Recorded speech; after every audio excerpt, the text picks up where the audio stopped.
Magandang araw mga katits, ano? At ito nga yung nahukay namin na tamago marker na akala namin ay marker lang ito.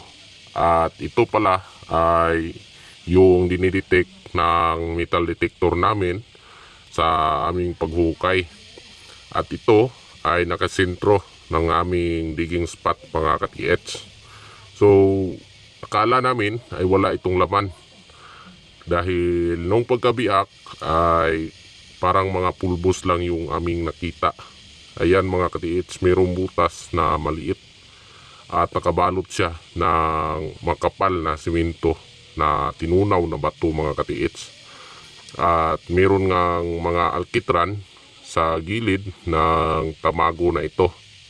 So, ayan, nung aming sinuri ng mabuti at nilaglag namin dyan sa may silupin na yan. So, nung pagkabuhos na, ay mayroon kaming nakita na, ayan maliliit na butil ng ginto.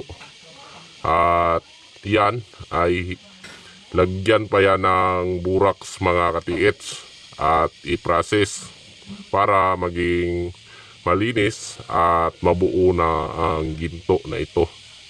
Yan ay deposit na unprocessed na nilagay ng Hapon. At yan ay posibleng linlang ng mga Hapon para doon tayo mapunta sa deposit at mayroong malaking nakatago pa doon na binalot ng maitim na alkitran para hindi ba detect ng kahit anong gadget mga katiits. So ayan, inilagay namin sa may papel mga katiits. Lagyan pa yan ng buraks